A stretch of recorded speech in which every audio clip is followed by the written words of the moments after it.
जब हम mass murder की बात करते हैं, हम बार, बॉम्ब्स और सोल्जर्स इमेजिन करते हैं। लेकिन अगर मैं तुम्हें बताऊं, ह्यूमन हिस्ट्री का एक सबसे बड़ा मास किलिंग किसी बार के दौरान नहीं हुआ। ये मैसेकर हुआ बिजनेस के नाम पर। 1884 टू 1885 में यूरोप के पावरफुल देशों ने एक मीटिंग की। इस मीटिंग को बर्लिन कॉन्फ्रेंस नाम दिया गया। इसमें जर्मनी, ब्रिटेन, फ्रांस, बेल्जियम जैसे देश आए। अफ्रीका का एक भी अफ्रीकन इनवाइटेड नहीं था। इस कॉन्फ्रेंस का एक ही गोल था, अफ्रीका को आपस में बांटना। लेकिन कैसे? यूरोप को रॉ मटेरियल्स चाहिए थे, रबर, इबोरी, मिनरल्स, गोल्ड। अफ्रीका को मैप पे लाइंस खींचकर डिवाइड कर दिया गया। यहीं पर एक अजीब डिसीजन लिया गया। कॉन्गो कॉन्गो किसी कंट्री को नहीं दिया गया, कॉन्गो एक आदमी को दे दिया गया, जिसका नाम था king Leopold second of Belgium. Congo Belgium का कॉलोनी नहीं था, कॉन्गो किंग लियोपोल्ड की प्राइवेट प्रॉपर्टी था। जो चाहे वो रूल कर सकता था लियोपोल्ड, जो चाहे वो लॉस बना सकता था, जो चाहे वो पनिशमेंट दे सकता था। इससे पहले हिस्ट्री में कभी पूरा देश किसी एक इंसान का बिजनेस नहीं बना था। अब सवाल ये है, लियोपोल्ड को कॉन्गो से क्या चाहिए था? तो इसका जवाब इतिहास में क्लियरली मिल जाता है। उसको चाहिए था रबर। इंडस्ट्रियल रेवोल्यूशन के टाइम रबर की डिमांड स्काई रॉकेट हो रही थी। कॉन्गो के जंगल में नेचुरल रबर था, लेबर फ्री था क्योंकि लोकल लोग थे, इंफ्रास्ट्रक्चर या सैलरी का खर्चा जीरो। लियोपोल्ड ने विलेजर्स को रबर कोटास दे दिए। हर विलेज को बोला गया, इतना रबर लाना ही लाना है।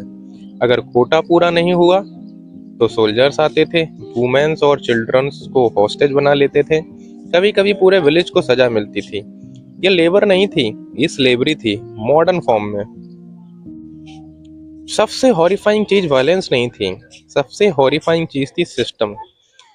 बेल्जियन ऑफिसर्स को प्रूफ चाहिए होता था। हर बुलेट का हिसाब रखा जाता था, प्रूफ के लिए बॉडी पार्ट्स का यूज होता था।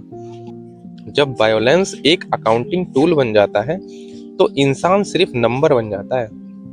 सोल्जर्स को इंसेंटिव्स मिलते थे, ज्यादा पनिशमेंट, ज्यादा रिवॉर्ड।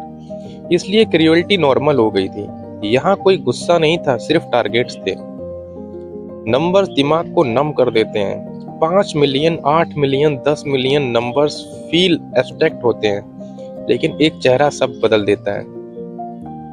नसाला एक फादर था, उसे जो दिखाया गया वो पावर का सिंबल था। ये फोटो यूरोप तक पहुंची। ये तस्वीर प्रोपेगेंडा नहीं थी, ये एविडेंस थी।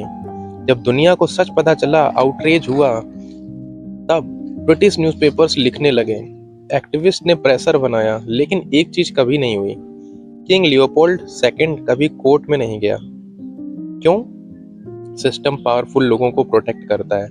कॉलोनियल पावर्स एक दूसरे को एक्सपोज नहीं करना चाहती थी। क्राइम एक्नॉलेज हुआ, क्रिमिनल कभी पनिश नहीं हुआ। ये स्टोरी अनकंफर्टेबल है। ऐसा क्यों? क्योंकि ये बताती है education is not equal to morality और civilization is not equal to humanity. Evil हमेशा जंगल में नहीं होता, कभी कभी वो सूट पहनता है। तो इस स्टोरी से हम फाइनल कंक्लूजन क्या निकाल सकते हैं कि किंग लियोपोल्ड सेकंड कोई पागल डिक्टेटर नहीं था। वो एजुकेटेड था, सिविलाइज सोसाइटी का हिस्सा था, लीगल सिस्टम के अंदर था। और ये बात इसी स्टोरी को डेंजरस बनाती है। सबसे खतरनाक एविल चिल्लाता नहीं है, इट साइंस डॉक्यूमेंट। वो साइन करता है। हिस्ट्री ने क्राइम को भुलाया नहीं है, बस देखना छोड़ दिया है। जय हिंद। अगर आपको ये वीडियो पसंद आई तो प्लीज़ सब्सक्राइब करें, लाइक करें और शेयर करें और कमेंट करें।